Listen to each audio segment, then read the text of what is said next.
Hi, this is live streamed. I've been told to tell you, and if you don't want to be in it, go and sit at the back. That's my instructions. I'm the first speaker. There are 5 of us, and I believe each of us will introduce themselves. My name is John Ralston Saul. I write books like Voltaire's Bastards, The Collapse of Globalism and Conscious Civilization.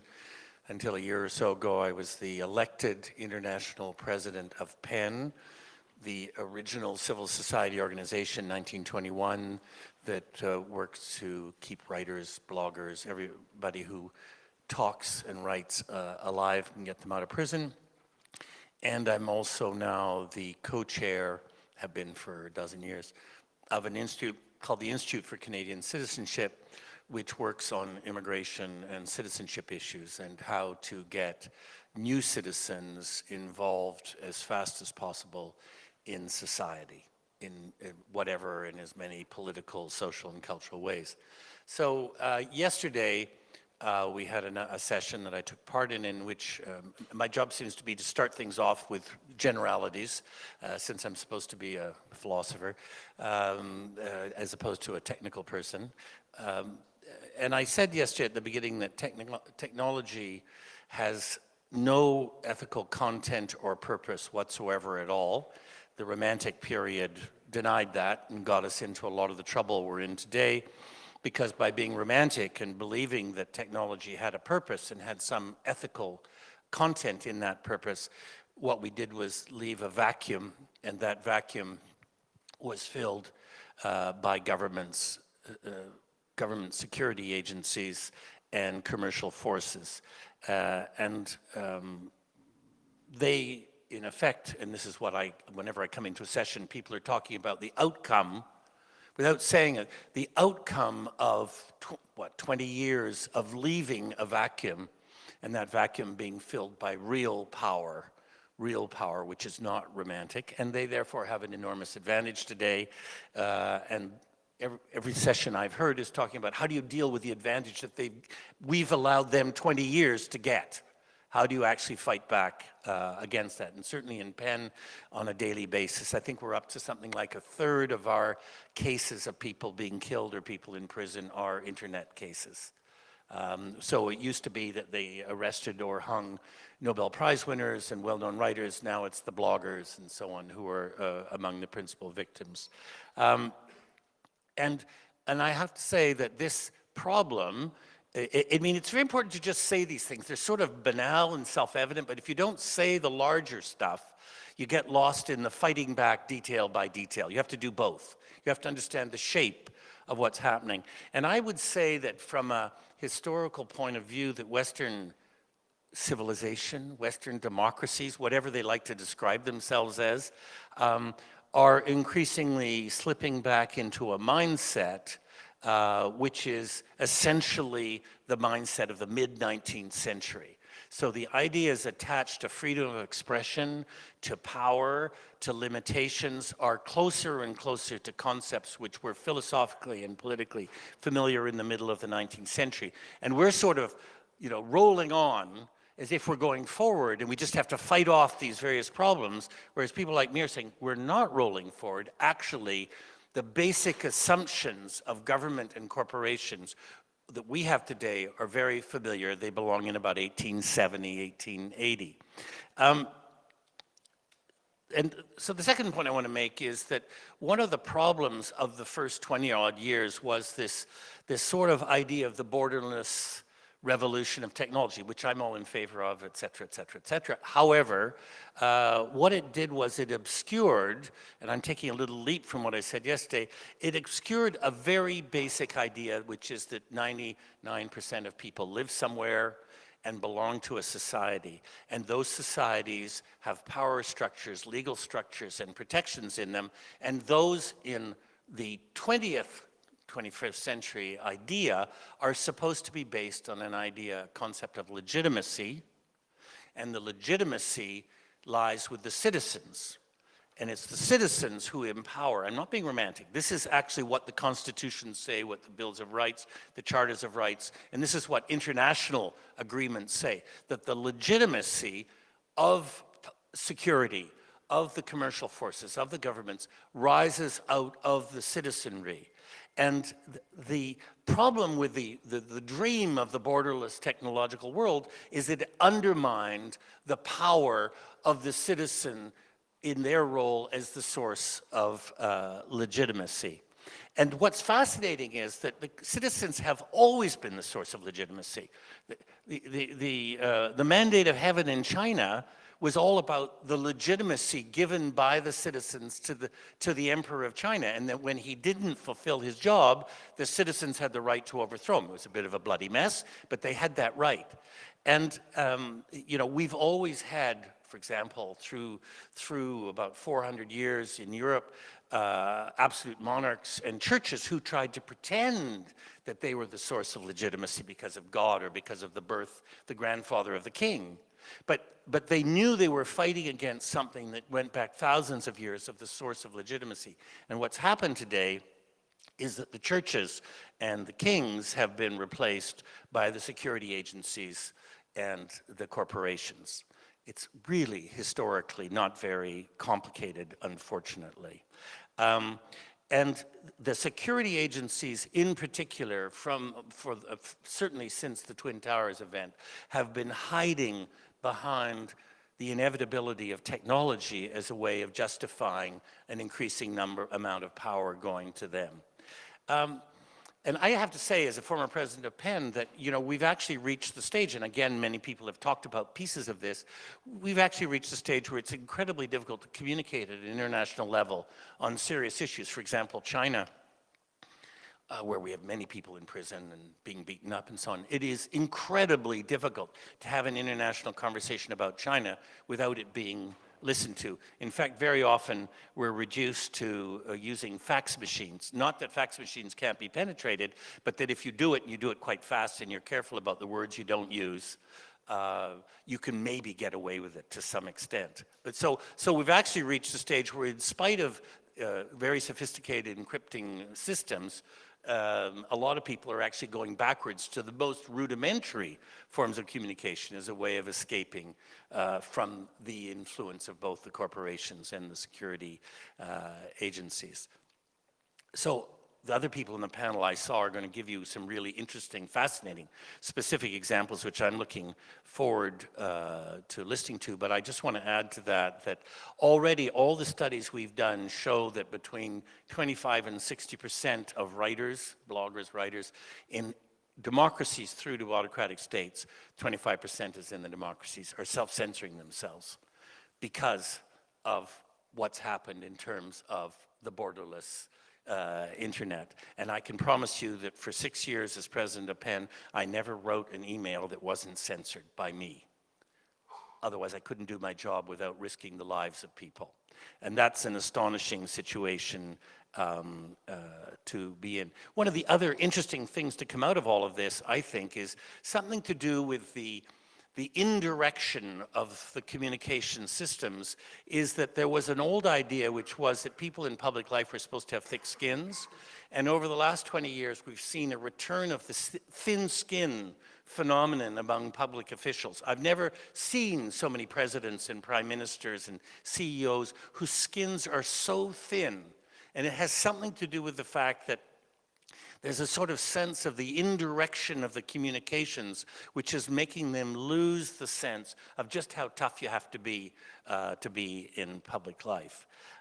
So I think, quite simply, that there are many, many things that people are doing, but you have to also look at what are the central issues for major political campaigns inside countries and at the international level. And I actually think that one of the jobs of people like us is to ensure that in the next French presidential election, it's a bit late, but whatever election we're talking about, that we're actually not just talking among ourselves about technical possibilities, but actually going into the political parties and pushing this whole issue of freedom of expression and the problem of invasion of freedom of expression through technology, that we're pushing that to the top of the political agenda. Remember, there are, political parties go into elections with 100 or 200 things on their agenda. And I can promise you this issue isn't even on that list. And if it's not on that list, we're not going to get the kinds of reforms and changes that we require as citizens who are the source of legitimacy. Now, all of that's very negative, and I can't resist saying one positive thing. I mean, there are billions of positive things happening as a result of all of this. I said I'm co-chair of the Institute for Canadian Citizenship. The day that you're sworn in as a citizen at a big public ceremony, you are offered membership in something we have organized called the Cultural Access Pass, which means that that day you and your family for 12 months become members of the pass, which gives you free access to about 1,400 cultural institutions, museums, art galleries, everything, plus special prices on railways, plus seats in theaters and in operas and so on. All of this is only organizable because of the astonishing communication system which we run that goes along with this. So it would be very foolish to act as if everything is negative when we know enormous amounts of it are positive. And I think the last thing I would say is this, that having begun with this idea of the legitimacy lies with the citizens and it is not borderless, it is incredibly important, and I don't know how many of you are Europeans, it is incredibly important to realize, therefore, that it is deeply, deeply irresponsible to force people to hang around in Europe not as citizens. Or to put this the other way around, I, as a citizen, believe that I cannot afford to have people hanging around in poverty or rich, but without the helping carry the burden of citizenship. That the faster people become citizens, the faster they become involved in the political process, in the cultural process, in changing things, in being part of the debates. And it is really, really fascinating that Europe, after 75 years of every Western European country bringing in large number of immigrants every single year, that there is still not a single European country with an immigration policy. There is not a single European country with a Ministry of Citizenship and Immigration. They have junior ministries under the Ministry of the Interior, the police ministry. And therefore, third, there isn't a single European country with a proper civil service specialized in refugees, immigration, and citizenship. And you can see that. You want to know why people are getting in those boats? Go to the embassies in the Middle East, and you'll find that there's nobody in the European embassies who is actually responsible for this area. This is an enormous challenge. Technology can play an incredible role in helping with it. But the challenge, I think, the technical challenge, is that maybe it's my generation, technology is very complicated, but it doesn't encourage complexity. It doesn't encourage complex thought, complex ideas. It is complicated, but it is utilitarian. And the difficulty is, I think, when I look at all the arguments being made here, is how do you actually take technology into the world of philosophical and humanist complexity? That's a really complicated issue. It's completely different from the issue of how do you put specific policies and programs in place. It's how do you force technology to become the servant of philosophical, social, and humanist complexity. And that's where actually the real answer to a lot of the problems being raised today actually lie. Because if you look at the problems of diversity, problems of inclusion, problems of immigration, the capacity of human beings to have multiple personalities at the same time, to live with doubt, all of these things are not actually at this point encouraged by technology. And that's a very important philosophical question, as well as an organizational and imaginative problem. We have to go back to thinking about society as a permanent experiment, to the comfort of disorder. And somehow you have to think about technology, communications technology, as being a supporter and a driver of that. Thank you very much.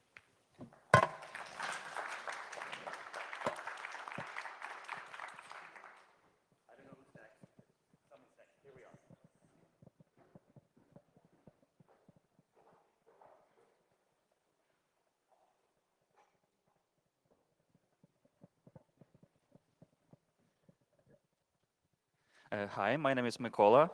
I'm working with the ISC project. I'm based in Kyiv, Ukraine, and we are providing long-term support to civil society organizations. So we are working with digital security. Crimea is a half island. It was annexed by Russia 2 years ago.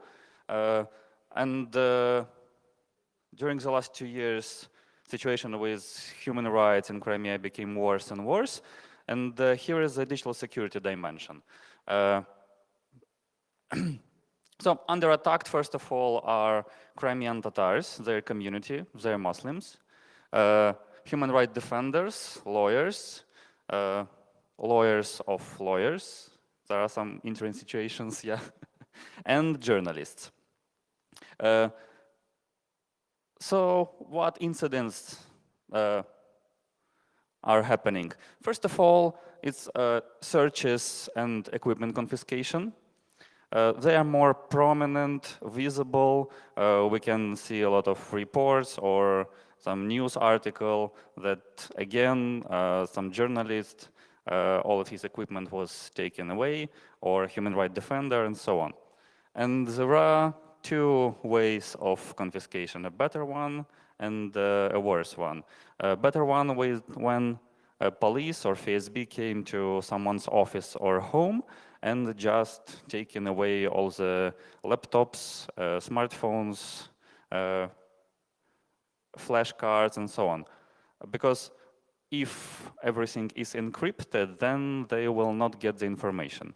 And the worst way, it's also happening in Crimea, when during the searches, police or FSB is asking to enter your password, and then to log into your email and show to them everything, and log into your Facebook account and show them everything. So this is significantly worse. So anytime you can see that someone was captured by police, for sure there was confiscation of all of his devices. So it's so usual for Crimea. It's you know, every month we can see some cases. The next one is phishing attacks.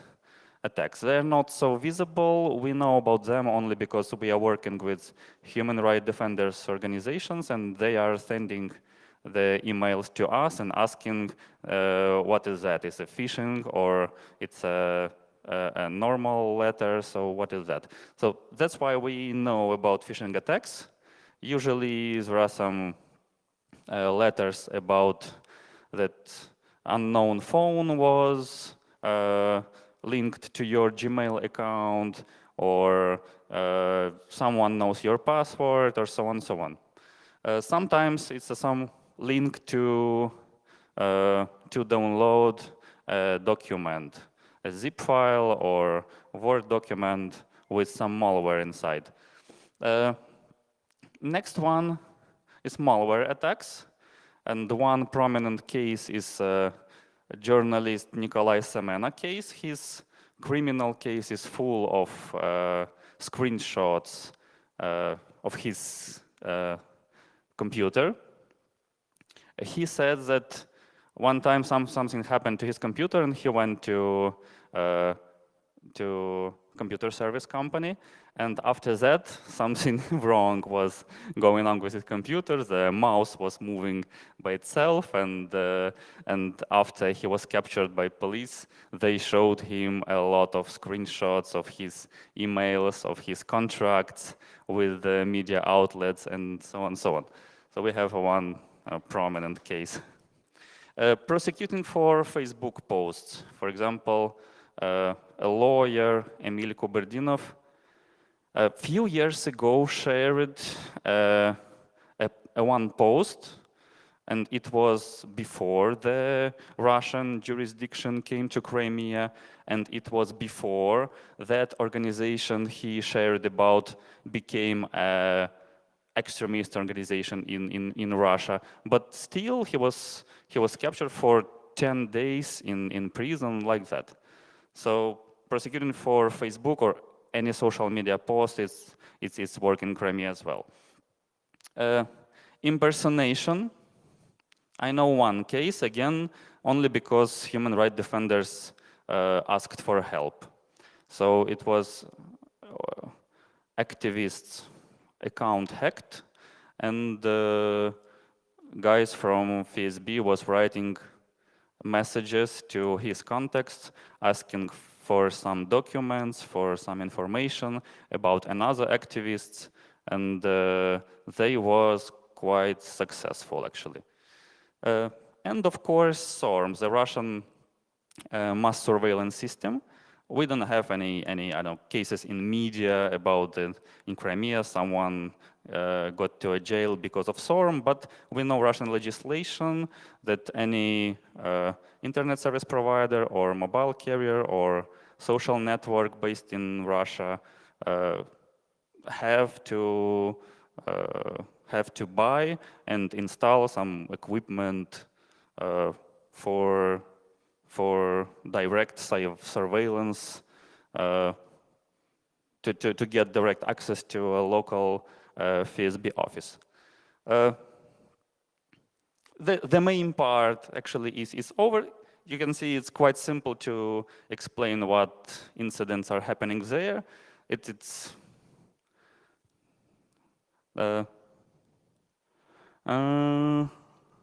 And if any questions about any of them, I could explain more. And if some questions you want to write me, this is my email. I'm based in Ukraine, and actually, I don't know, I can answer about anything happening in Ukraine in terms of digital security if you are interested. So I have 6 minutes. If there are some questions, I'm ready to yes. Yes. Yeah, I went to see Crimea Tatars just before the invasion, so I'd be curious to hear a little bit more about their situation now. I know their leaders, I think, have fled to Kiev, I believe, but how specifically does their situation fit into the digital security incidents?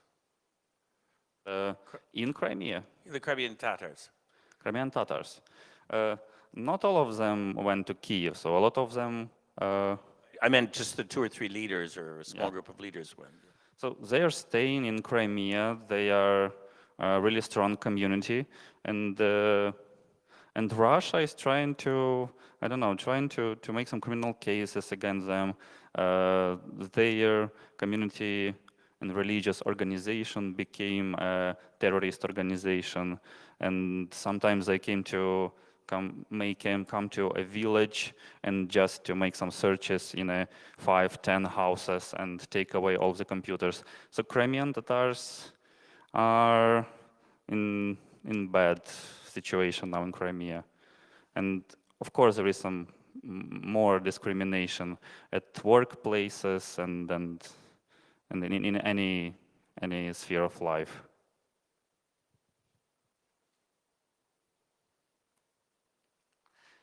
Okay, then, thank you.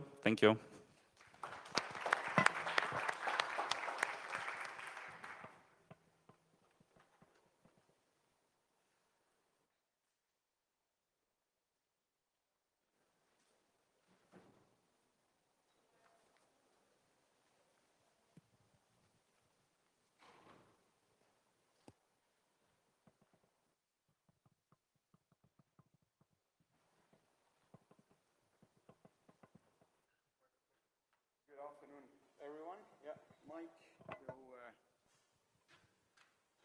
I'm usually loud enough, so mic is not always necessary. So when listening to a previous speaker, just have to say that I'm fortunate to live in Europe, and as well with some of the speakers that are going to be speaking after me. Their cases doesn't quite compute with the case that I'll be talking today about. And my name is Alan Durik. I'm a CTO and the co-founder of Wire, but also at the same time father of a lovely 15-year-old girl. Top of the class, classical teenager girl. And not that long ago, I discovered that she's being followed every day on her way from home to school.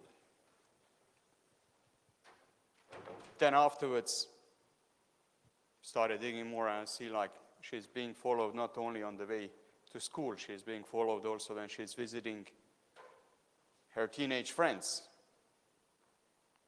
Then you start investigating a little bit more, and then you see that all of her communication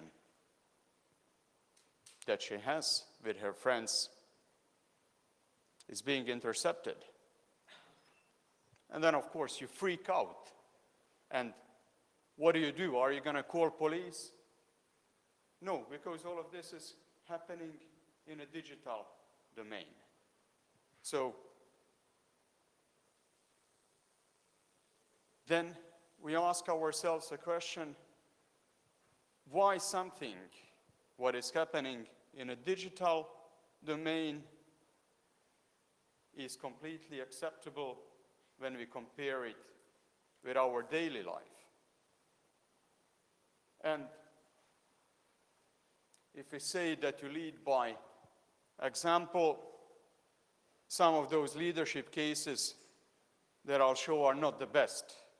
Like Mr. Eric Schmidt saying that if you have something to hide, maybe you should not be doing it, or you should not be talking about it. Well, privacy is a paramount in the case when you need to defend your own privacy, when you are being caught up with underage girls or close to underage visiting fancy loft, and then when some of the media like CNET writes about it, then all of the employees of that specific company are not allowed to talk to CNET anymore on anything. Or if you look a little bit further, privacy is not anymore a social norm. Well. Of course it's not when it's yours, my daughter's privacy in case. But if it's your own privacy, then you build enough big plot of land to protect your own privacy. And not only in a Silicon Valley, but the same thing is happening also in Hawaii, where there is someone's summer house.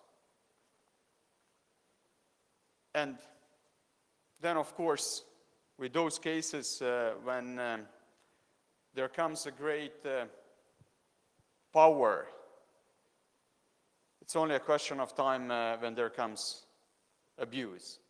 And here are some of the cases of illegally scanned messages,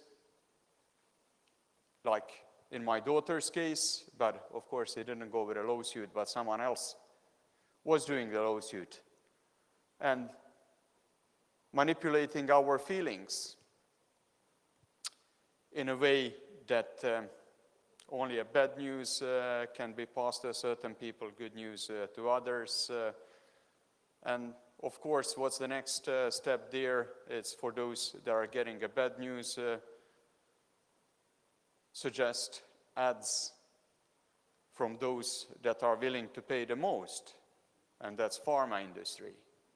And this is a nice way to increase the value of every subscriber, because revenue of the advertisements from those companies cannot go any further by total available market, because we are there talking about access to plus billion people that represent 99% of the wealth on this world. So how you can increase the value, because all those are publicly traded companies, and they need to justify their high valuation and their price earnings ratio is not 1 or it's not 2, 3, it's in a double digits. And how you increase that? By digging deeper into our privacy and then selling the stuff that has high margins and where advertisers are willing to pay a lot. Pharma, insurance, all on behalf of our privacy. And then, of course, there comes a question, how far does this go and how far it will go? Do not evil is not a norm or is not what Google is being associated with, unfortunately, for a number of years. They were my idols and they were my favorite company more than a decade ago or close to 2 decades ago. Today, the situation is quite different. And then, again, there comes a question how far this can go and who's watching the watchmen. So what we can do in order to make sure that this doesn't go too far, we need to look at the legal perspective, and there is still quite a bit of a discussion about regulating over-the-top applications and players in a way that communication service providers were regulated in the last century. So regulation that is today being imposed on companies that are in OTT space is primarily looking up to, if you look at it from OSI layers, technically speaking, and OSI stands for Open Standards Interconnect. Like we have 7 layers there when we are communicating, and first 4 relate to transport, and then first layer is the physical access, and then it goes up to a 7th layer where there is the application. So regulatory and laws need to apply to application, and then there, of course, one of the things what it should be regulated not on a net neutrality basis, it should be regulated on a privacy that it's giving to its users or taking away from its users. Unfortunately, those laws are slow, but we need to work on them. There needs to be a legal framework there. And then second thing is, also it's good to look into the services that us here as the opinion makers and the ones that our neighbors, friends and family are using as the references. What we are using, and that what we are using when it's free, is it free? We all know that most of the times this free can be the most expensive model, but not people that are in our circles. And then one thing that is readily available is encryption. When data is encrypted, at least the content is being protected. And there we need more encrypted communications. We need more products that is using strong encryption, not the other way around, which is unfortunately now being pushed in the light of terrorist attacks, and where terrorist attacks are being used to weaken encryption and to weaken our privacy. And then beside protecting the content, there is more there to protect. It's a metadata. And with a metadata, how do we take care of it? Read the privacy policy of the products that you use and that we use. make sure that other people know whenever those privacy policies are not good enough. In my company, we got amazing feedback from users with the stuff that we were not simply aware of. And we have up to now third, fourth iteration in our privacy policy. And what's nice there is it's getting shorter and shorter, and it's getting readable by anyone. So those privacy policies, they need to be written in a language that is understandable by anyone using the service, not only understandable by lawyers, written with a small footprint. And it's us that have there the force and that have the mandate to change those things. As well,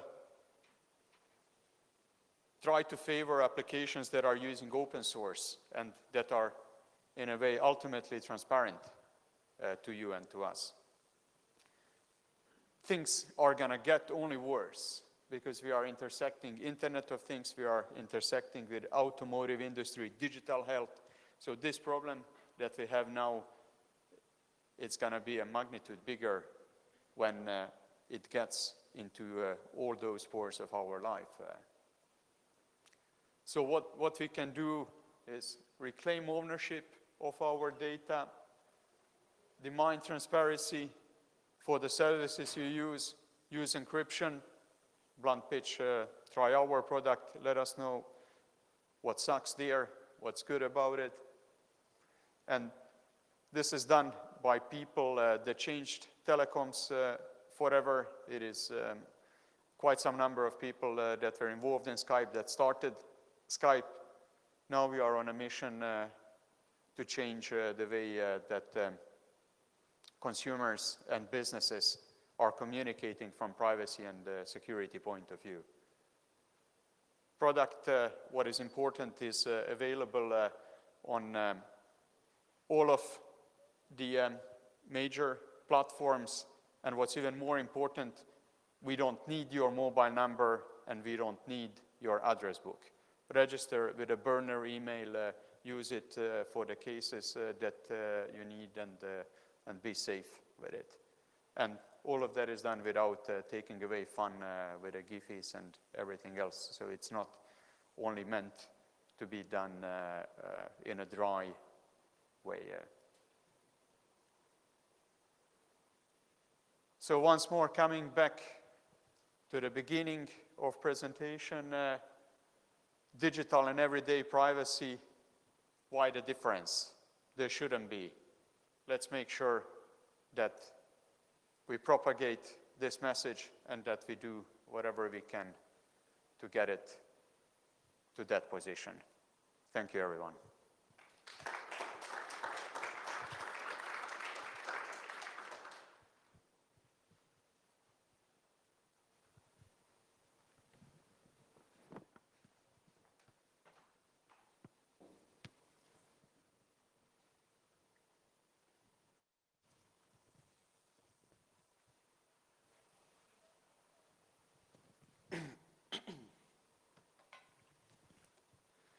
Hi, good afternoon to all. I'm Martin Borgioli from Hiperderecho. Hiperderecho is a Peruvian non-profit organization that works on the defense of human rights in digital environments. I'm here to present a case of hidden surveillance that is being carried out in Peru. In 2015, the government took advantage of a wave of insecurity to publish some decrees that obviously weren't discussed in the Congress. One of them, for example, coordinate and organize the public CCTV and the private CCTV that is recording public spaces. Another decree, for example, obliges to all the mobile users to register their biometrics data to the ISP. And the one that I will present here is the degree 1182, which is better known as Stalker Law. The Stalker Law has a weird title. It's decree that regulates the use of the information derived from telecommunications for the identification, localization, and geolocalization of communication equipment in the fight against delinquency and organized crime. It's a very long title for a decree, but, well, I'm going to bullet point some point of this decree. One of them is that it gives to the police the capacity to request metadata from users or mobile phones users without a warrant.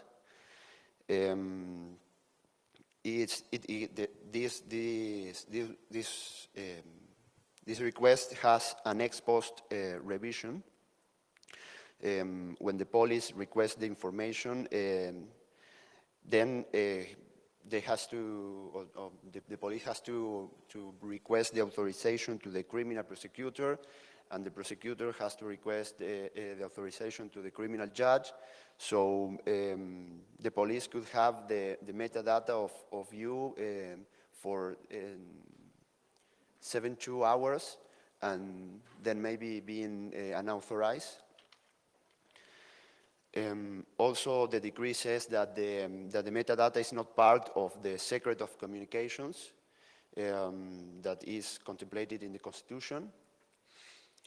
Also, the decree obliges to the ISP to retain your metadata, or the metadata of users, and to create a database with this data for 36 months.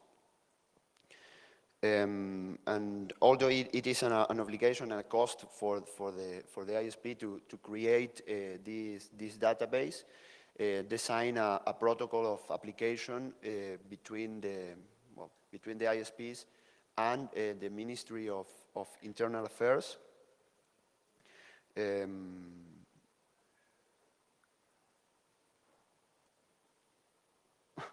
They are signing.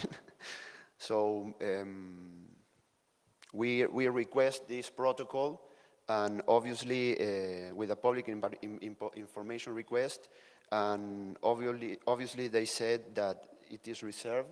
So we are in the darkness of what is going on with this decree and with this application. We don't know how the police is working with our metadata. And obviously, it is related to the others decree, which obliges us to go to the ISP and register our service with biometrics. So, well, we are doing.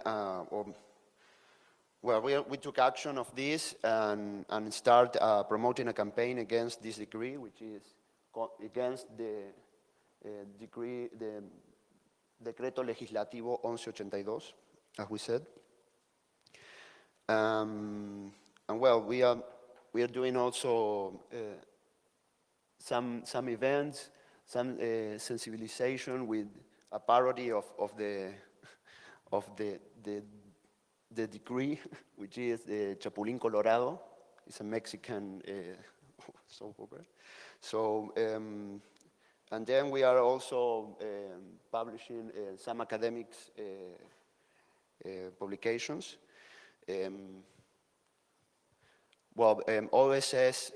OAS helped us. Another NGOs from the region and another part of the world help us too, but it is not enough, and we are. I'm here also to look for your help. This is my contacts, and if you want to know more about what we are doing, this is our pet, Hyperion, and well, thank you very much for your time.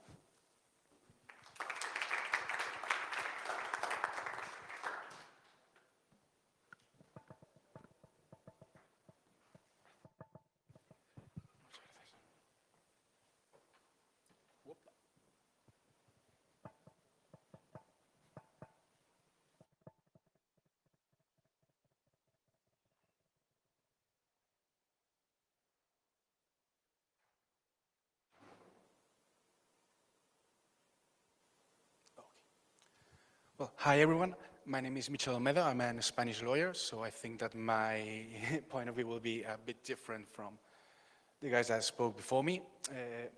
Instead of talking about human rights and privacy and those kinds of issues that relate mostly to private personal data, what I'm here to talk about is about the reuse of information, but from the corporate and personal perspective, rather than, instead of closing the data in the background, putting it to good use and do something with this data. Let's go. Okay.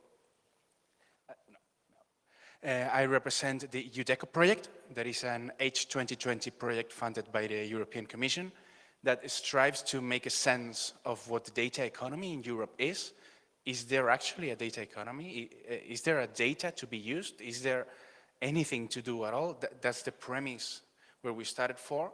And we're trying to see if there is actually some things to be done in this regard. We take a threefold analysis. We say, okay, what is the law in this regard? What do we regulate? Do we have a law for private information? Yeah, but do we have a law for corporate information? Yeah, well, no, maybe. That's the starting point we took. We also take a look at the intellectual property law, which we all know that it's in the mouth of everyone lately due to piracy and other kinds of stuff. Also at trade secrets law, there are many different regulations that take place in the data economy, if there is actually one. We also take a look at the technology. We see if there are any standards that are missing in the European Union that could be implemented in the European Union that perhaps the US is using, but we're not. We started not knowing anything, and now we can see that there are many things being done in this regard, that we may be up to the point, we may not be, but there are things that can be done in this regard. And there are also, I split it in two, but it could be put into one that is an both economic and societal perspective, and we see what people think about this data economy. We ask both companies and private persons, okay, would you share your information if it weren't your personal information, but just your sales numbers, the track records of your delivery guys, what data that you can provide to these? Would you share it? Why not? Why yes? For what? For what cost? How do you value this data? How do you value the acquisition of that data when it's aggregated with a lot of different data sets that provides you with more value? So to sum up, what we look is there actually a big data favorable environment in Europe? So that's what we are trying to do at the moment. The consortium is formed by 5 companies. Router is a Spanish consultancy firm, which I represent. We also have University of Leiden giving us a hand with the legal section and the socioeconomic section. We have Fraunhofer from Germany and the Scora from Germany as well, who take a look at the technological and socioeconomic perspectives. And we have IVS who is from Hungary, and they take mostly care of dissemination of this project.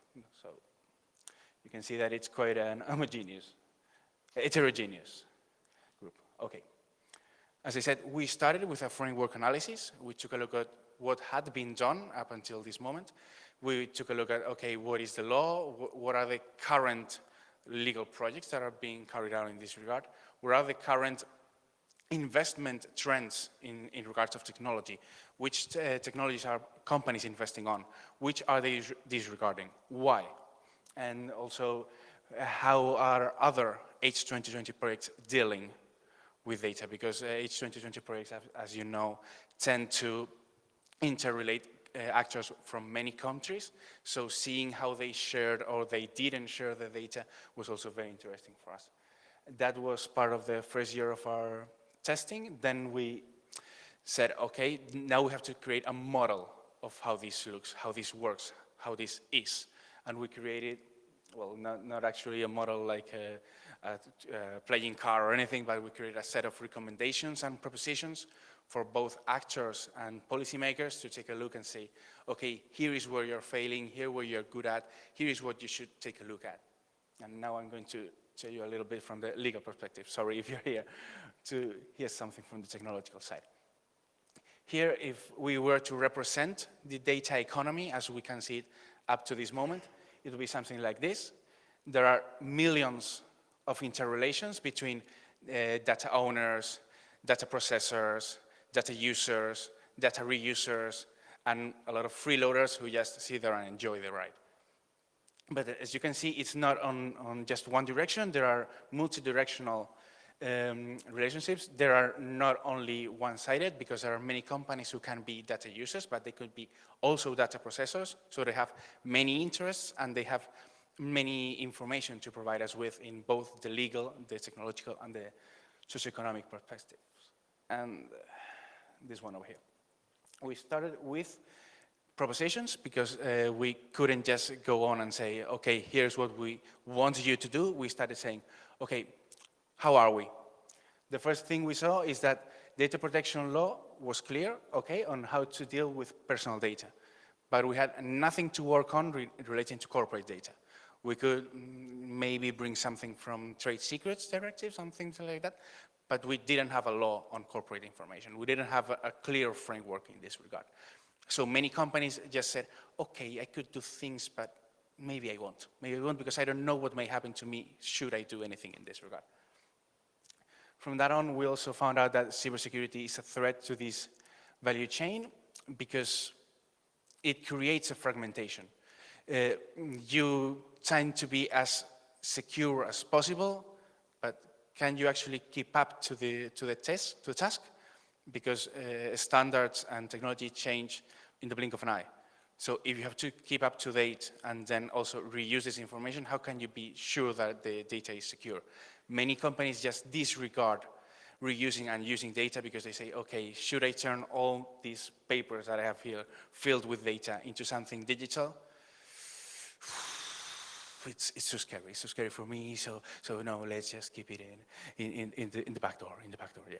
So they say that it's better for them, instead of profiting and getting some revenue from this, to just keep the data stored, taking a lot of dust in the back door.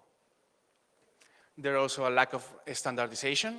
We see that not only between countries, there are also many different sectors in economy that disregard the standardization because they say, okay, I would like to keep my information for myself because I'm not going to share it with anyone. I'm just digitizing it because it's easier for me to check, but I don't want to share it with anyone. So they create their own standards, and so when other actors try to get use of that information, say, okay, I can't. There's no interoperability for me to work on. And there are many efforts in some little sectors to create some homogenization in this regard and create some standards for this information, but so far, and when we started with this project, there was no real intention in this line. Emerging technologies are also a problem because due to how European law is conceived, it tends to be updated regularly. If you take a look at copyright law, you can say that it was just updated 16 years ago, and it's a new reform coming our way right now. Whereas if you take a look at similar laws in the national side, you can see laws from the 1800s, the 1900s, and they're not going to be touched in another 100 years. So in the European perspective, we tend to change laws quite regularly. There are cybersecurity and e-privacy directives coming our way real soon. So we are facing a status of unknowing what may come soon. Also, due to social media and similar initiatives taking place right now all around the world, users are, instead of just consuming data, they also produce a lot of data. All those smartwatches and everything you have, you can't even imagine how much data you store in just a walk from here to the lobby. The ownership of data is also one thing that creates a lot of problems because people think, okay, if there's some data online, I can use it. Well, no. Just because you can access something doesn't mean that you can use it. There are licenses, contracts, and a lot of stuff that may allow you to do some things, but not others. And that's another key point of why many people are discouraged on getting on board with the data economy. And also, taking, for example, Russia, that passed a law in this regard quite recently. There are some countries that are imposing data localization directives. You know that that would mean that every data has to be stored in their borders, within their borders. Should every country take this approach? How can you create a data economy when the data of each national has to be in each country and you can't really play with that data? You can do anything with that data, regardless of how strongly you anonymize it or how you work with it. And then from there, we reduced it into just 6 very simple recommendations, split it between if they were for policymakers or the agents in the data economy. There has to be clear efforts in this digital section. We have to make use of the opportunity that now there are so many open initiatives in the regulation of the digital area. We have to keep them on and we have to finish them as soon as possible. So as soon as possible, the digital economy can take shape in Europe. We also saw that the status of platforms should be clarified because there's not a clear standard in this regard otherwise. As well as I mentioned before, the ownership of industry data is also a key point of here. For the agents, we also saw that using seals, certifications, and in this regard standards is something that it's, as I said, starting to take a little bit of form, but it's not really up to the task at this moment. There are some sectorial advances, but we need something more unanimous. We need some push to the digital economy as a whole. We also saw that there are so many agreements and so many contracts and so many legal guardian between everyone that just discourages people from getting into the digital economy. So we are trying to let people know that there are many more simple ways to do this. You can have licenses that are open. So the Creative Commons that our friend had on his presentation just a while ago, it would be easier ways to do this, but many companies are, as you know, discouraged from doing so. And we have to take advantage of the quite good, even though really much criticated GDPR. It creates a great framework to start working on this digital economy. So it is the moment now to do something in this regard. These are the questions that we still have to answer. Are companies actually interested in data reuse? We're still not sure. We're concluding our exam next year, or our project next year, but we're still not sure if they're actually interested because there are many companies that are, but there are so many others that clearly aren't. There are many barriers that we've found, but maybe there are even more that we still haven't encountered because the analysis is not finished, as I said. Also, we have a strong impression that it may be, but we're still getting information from many companies regarding if it's beneficial for them actually to do so. If the problem that it creates for them to digitize and open their databases may be even worse for them, they should say so if they saw that as a problem. We also are quite certain, so this box shouldn't be here anymore, but we are quite certain that it's not the clearest framework of them all, but there are workings in this regard. We're trying to make the law as human as possible, not just something for us devils to use. Also, we can say that Europe is actually keeping up with technology. We are not so much as an underdog as we used to be. There are so many projects that are being carried out between the H2020, FP7, and many other initiatives of the European Union that are making this digital economy take real shape. And the last question that is the key one is the EU ready to foster this data environment? And this is all I had to tell you. I see that no one fell asleep. That's good for me. And you can check anything else that you may find interesting on any of our social media and websites, or if you have any question, please feel free to ask. I say no. Okay.